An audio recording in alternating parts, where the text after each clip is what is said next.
I have personally followed and supported Israel's heroic struggle for survival. Ever since the founding of the State of Israel 34 years ago, the United States will oppose any proposal from any party and at any point in the negotiating process that threatens the security of Israel. America's commitment to the security of Israel is ironclad. And I think Israel has a right to defend itself. Israel has a right to defend itself. Israel's right to defend itself. Israel has the right to defend itself. Israel has every right in the world to defend itself. Israel has a right to defend itself. We can say today that America is Israel's oldest and best friend in the world. Very, very pro-Israel. Nobody more pro-Israel. The fact is that every Jewish prime minister that I have known has enlisted American Jews to bring as much pressure as possible in the political process on American president. Let me explain something about what is called the Jewish lobby in this country.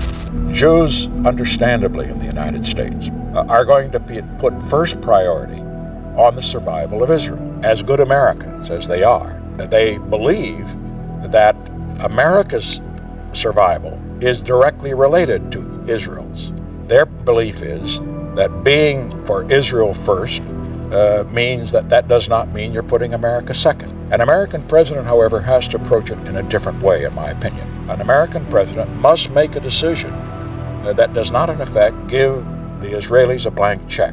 I think it's about time we stop apologizing for our support for Israel. There's no apology to be made. It is the best $3 billion investment we make. $3 billion investment we make. Israel is America's greatest ally. This statement, along with Israel has the right to defend itself, is repeated by many American politicians and influencers alike. Since 1948, the United States has provided Israel with more foreign aid than any other country, totaling over $150 trillion. This funding stream continues uninterrupted while domestic American infrastructure decays. Here's the deal. The United States has been sending money to Israel for decades. In fact, Israel has been the largest cumulative recipient of U.S. foreign assistance since World War II. In 2016, the United States formally signed a foreign aid agreement with Israel. It's the largest aid package in American history. It requires the United States to send $38 billion in military aid to Israel over a 10-year period, and it prohibits any future president from withdrawing from the agreement until 2026. If your Texas house was destroyed by Hurricane Harvey, you can get emergency funds unless you support the boycott of Israel. I'm not joking. 21 U.S. states have passed similar laws, which ban state funds going to people or businesses who choose to boycott Israel. And now, survivors in Dixon, Texas, filing for emergency funds have to sign a contract stating the applicant does not boycott Israel and will not boycott Israel during the term of this agreement. The state government is plainly telling its citizens that either they get to keep their right to boycott or they can get help rebuilding their homes. What kind of choice is that? A church in Kansas recently urged its members not to buy products from companies which profit from Israel's illegal occupation of Palestine. A math teacher who's a member of this Mennonite church has since been barred from working as a state contractor after she refused to say that she wasn't boycotting Israel. Israel's killing of nearly 1,400 Palestinian civilians during the 2014 war on Gaza. This comes days after the United States and Israel signed a historic agreement granting Israel the largest U.S. military aid package in history. But for the U.S. military industry, the military-industrial complex, the arms companies, Israel serves a very important role because they test and demonstrate the effectiveness of U.S. weaponry. And this is what the aid is about. It means that the United States gives Israel weapons. It's a massive subsidy of the U.S. taxpayers to the U.S. arms companies. The weapons are used against Palestinians, against Syrians, against Lebanese by the Israeli military. And then the U.S. companies can learn from that and improve their weapons and also market them better and so on. The aid given to Israel by the U.S. government represents the largest pledge of military aid in U.S. history. Under the terms of the agreement, Israel must spend nearly all of this aid on U.S. manufactured weapons and defense systems, directly benefiting American defense contractors such as Lockheed Martin, Boeing, Raytheon, now RTX, Northrop Grumman, and General Dynamics. The structure of the agreement effectively ties U.S. taxpayer dollars to the profits of the American defense industry, while simultaneously cementing Israel's role as a showcase for U.S. military technology.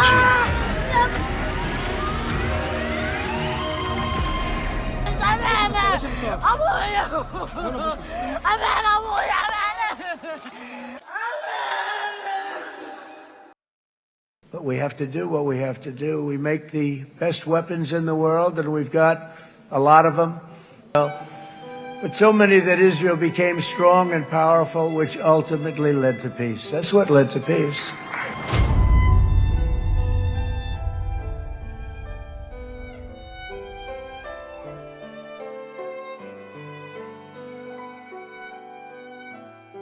Over the years, former U.S. intelligence and military officials have transitioned into influential roles as media pundits, defense contractors, and political advisors. Through media appearances, consulting work, and affiliations with defense contractors, these operatives have come to manipulate public perspective, shaping it towards supporting military initiatives. Thus, many of these experts have dual roles, furthering military exploits in the Middle East and pumping massive revenue for defense contractors.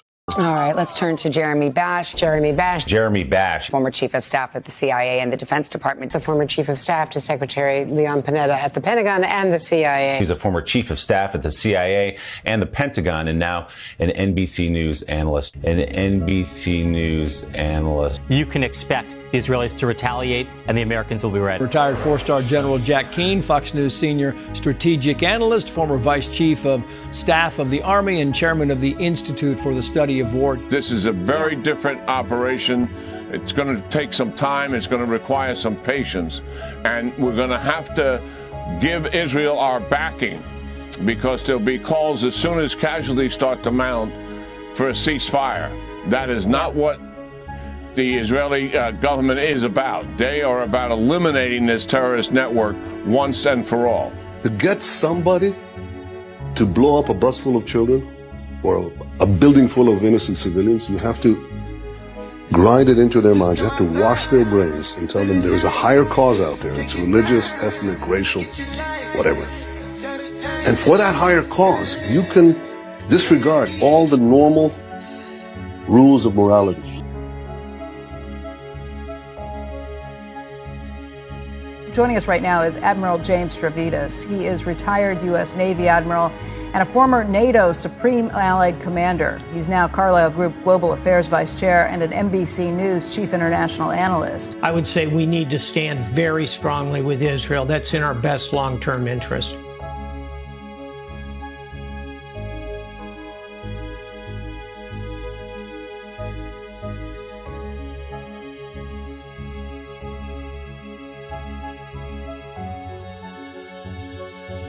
These ex-military officials and former authorities have shifted into media pundits with highly influential positions within the defense contracting industry. Bash is the founder of Beacon Global Strategies, a consulting firm with deep ties to the defense industry. Keane serves as a chairman of the Institute for the Study of War, a think tank that frequently provides analysis and supportive expansion of military engagement and receives funding from defense industry-connected sources. Stavridis serves as a managing director at the Carlyle Group, one of the world's most powerful private equity firms with extensive investments in defense, aerospace, and cybersecurity companies. These ex-military pundits emphasize the existential threat posed by Hamas, often linking Gaza to broader terrorist networks and framing ceasefires or diplomatic restraint as dangerous. By anchoring public perception in fear, these commentators reduce the space for alternative moral or legal debates, effectively compressing the spectrum of acceptable opinion. Meanwhile, dissenting perspectives, Palestinian voices, humanitarian experts, independent journalists are marginalized, ensuring that the dominant narrative remains uncontested. And now that Israel has turned the entire geopolitical situation on its head, our job in the diaspora is to leverage those wins and win here. Do to our enemies here what Israel did to its enemies there, is to leverage those wins. Do to our enemies here what Israel did to its enemies there.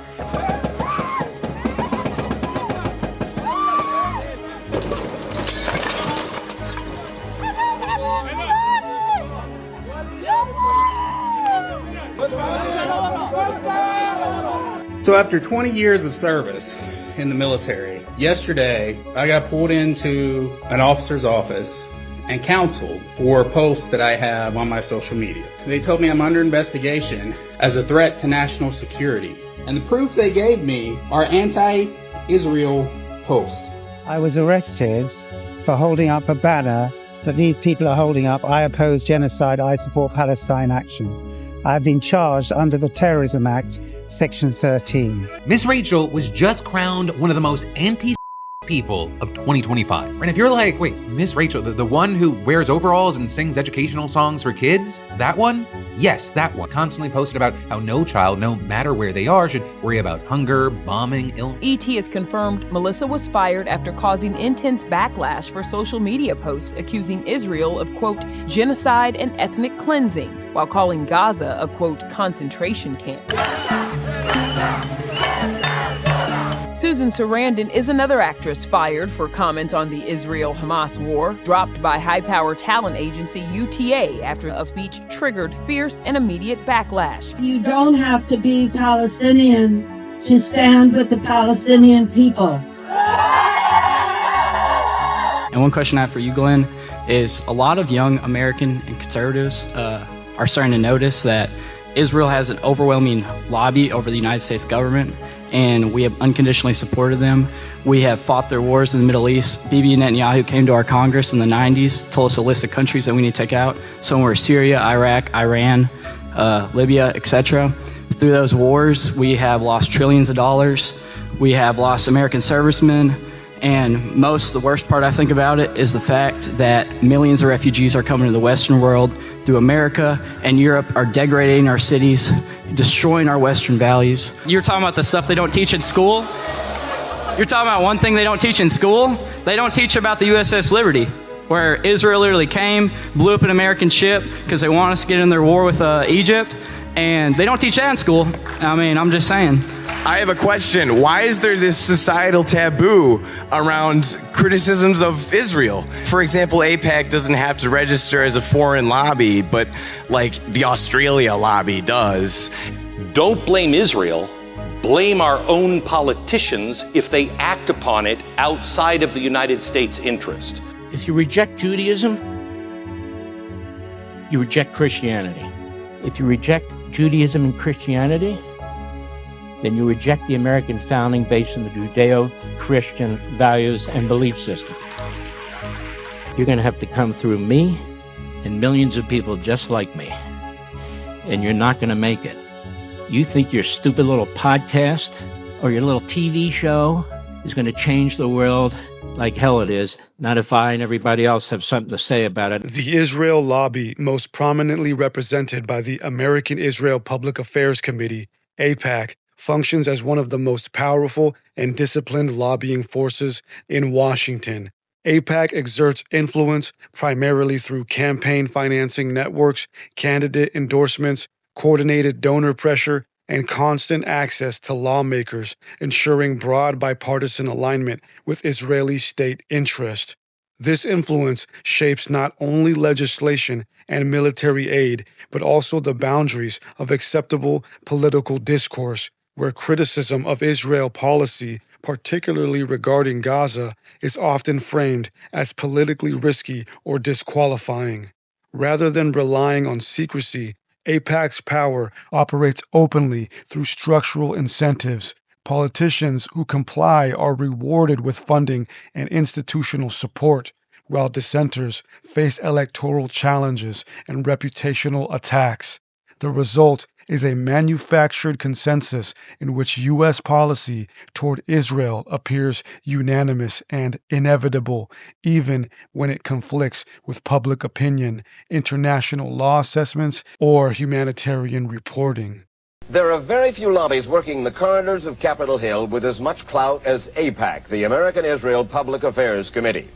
They're the people who tell the Congress which legislation affecting Israel they like and which they don't. Inside this building are the headquarters of AIPAC, the American Israel Public Affairs Committee. They would not let us photograph inside their headquarters. AIPAC says it is the spearhead for support for Israel here in Washington.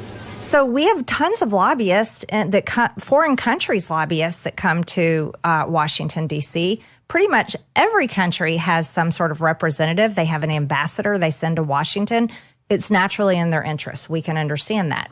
They also are required to register under FARA. It's a law. They have to register as a foreign agent, a foreign lobbyist. AIPAC is not registered. Israel is the only country I know of that has some sort of incredible influence and control over nearly every single one of my colleagues. AIPAC takes every single that they can, freshman member of Congress, their first year in Congress, they take them on a very special trip to Israel in August.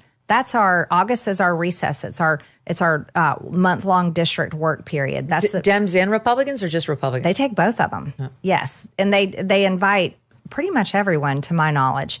So they take them on this trip to Israel. I guess they go on tours all around. I didn't go, so I don't know what they do there. AIPAC takes influencers. They take really big people like you. They want you to come over there. They want to pull you in because they want to pull you on their side. And why is that? That if you look at the relationship between the United States and Israel, it's unprecedented in modern history. This is the closest relationship that you can find between any two countries in recorded history. It's truly amazing. There are a huge number of Christian Zionists who are deeply committed to Israel no matter what. Many American politicians speak of Israel not just as an ally, but as a kind of metaphysical extension of American identity. This religious narrative transforms a geopolitical alliance into something sacred, immutable, and impervious to critique because it transcends politics. The pro-Israel Zionists believe the destiny of the United States of America and the world depend on the survival of Israel. Anyone that wants to take the stage and talk about dual loyalty is dead wrong.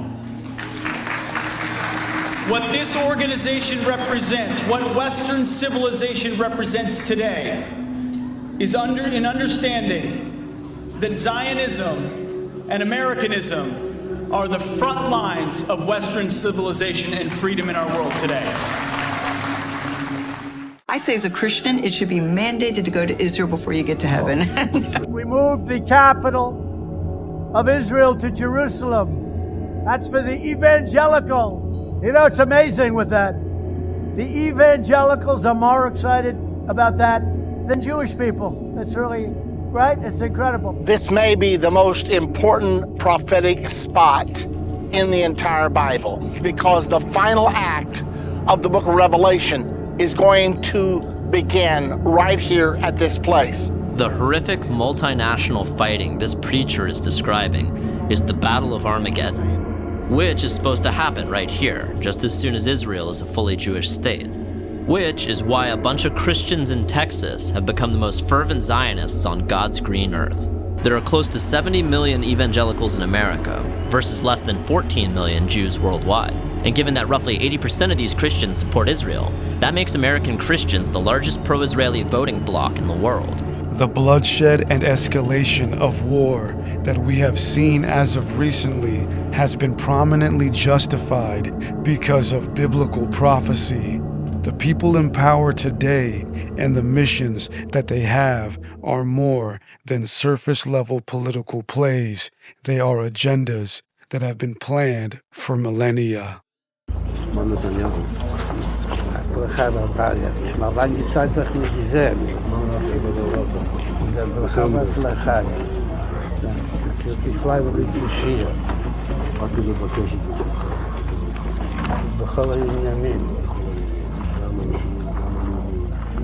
מה שישראל לאחרונה נמצאו כמה עניינים. מה שרואה עוד, וגם מצאו שעדיין משיח ליבו, אז הייתה משהו במה ידיעתו. הכנראה שהיא מספיק, כאילו שהיום כבר כמה שעות בגיר עדיין ליבו, אבל יש עוד כמה שעות, אבל יש להשתדל גם היום, ובשורות טובות. יש שמחה וטוב לבב. אתה יודע שחסידים מקפידים שכל ימנים ימצא שמחה. בשורות טובות, הצלחה רבה. The relationship between Israel and America is an extra dogmatic one. There are pressures put upon the powers to usher in a new era, one where the Jewish Messiah will arise and take the throne at the center of the world. Interesting. I was visiting Jonathan in his Jewish voice, so I went to the Jewish deli, and of course we had the discussion on Trump. I asked them, who is Trump to you? And you know what they said? Trump is our new Messiah, actually. I'm going to give you a name of somebody. You come back and give me one name or one descriptive word. Trump. Don't take this wrong, but remember I'm Jewish, and a Messiah is, in Judaism, is the person who would bring the one true God of Abraham, Isaac, and Jacob to the world. A Messiah means a great leader, a great prophet. I believe that Donald J. Trump is a Messiah for what's called the New Jerusalem, which is the United States of America. He was it, and he opened everybody's eyes. What I believe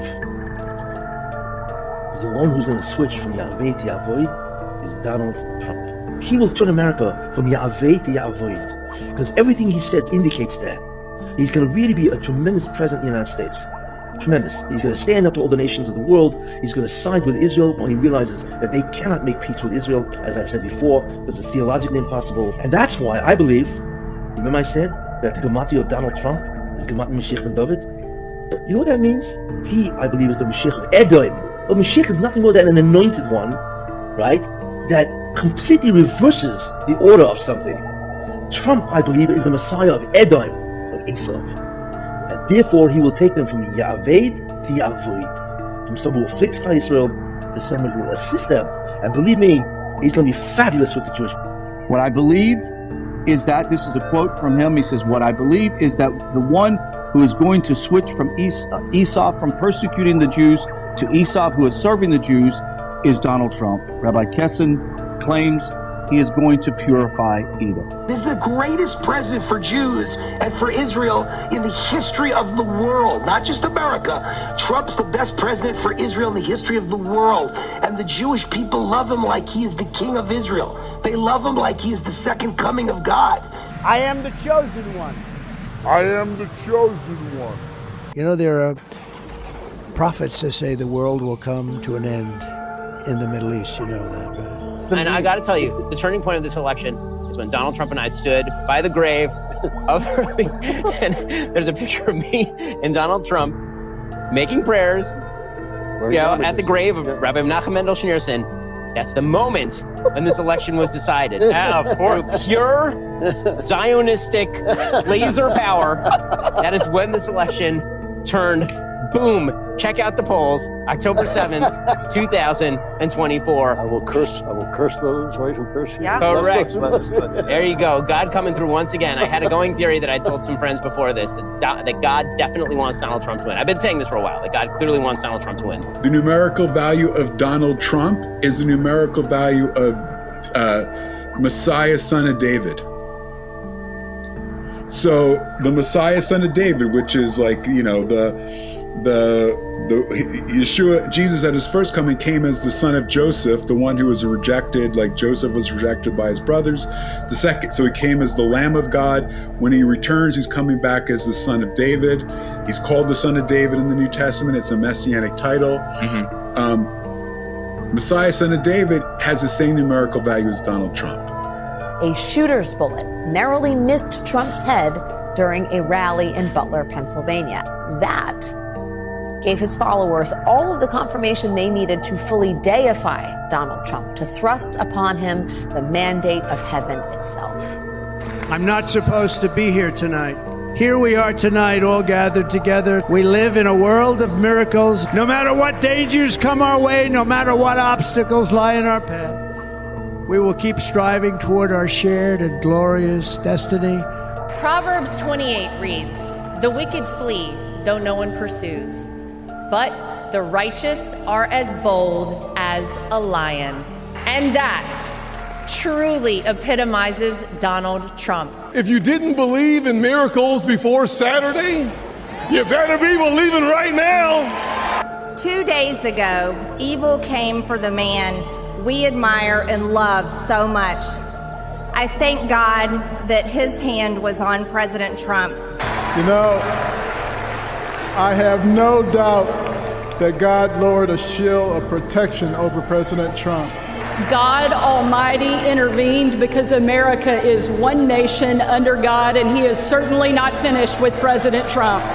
By the grace of God, divine intervention, and your guardian angels above, you survived.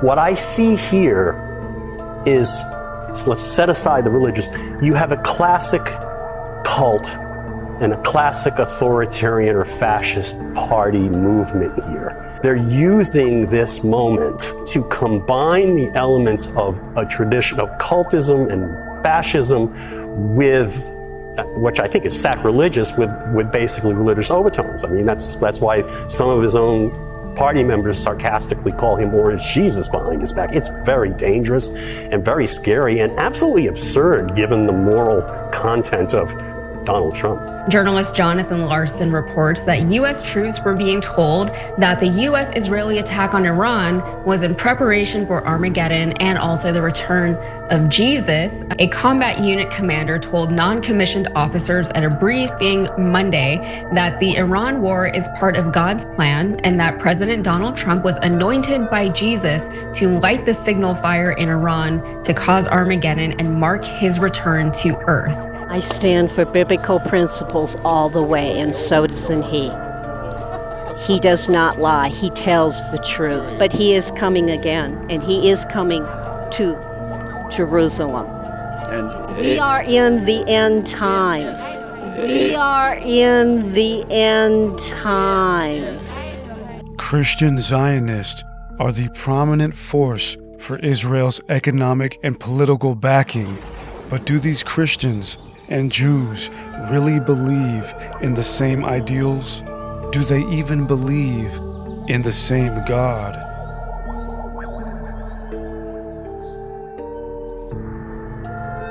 Jewish point of view, where we don't believe in the divinity of Christ. I think that there you can make an argument that the Gospels, which were written... He was just a prophet. No. We don't even believe he was a prophet. What do you think he was? What do you guys think he was? What do I think he was historically? I think he was a Jew who tried to lead a revolt against the Romans and got killed for his trouble. Because the Jewish people will never follow a Messiah, ever, who takes us away from the law of Moses, which is why Jesus Christ is rejected by Jews today.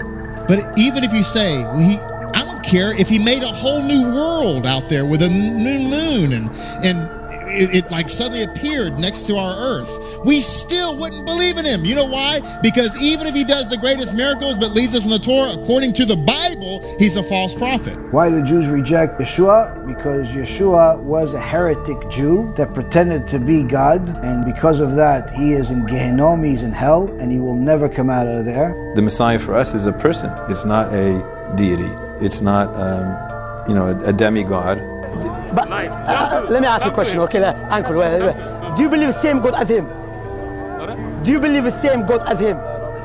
Oh yeah, of course. Do you believe the same God as him? You know the Christians, they drive us crazy. So we don't believe in Jesus. What do you mean by? Same God as him. What do you mean by? Why do you see him separate?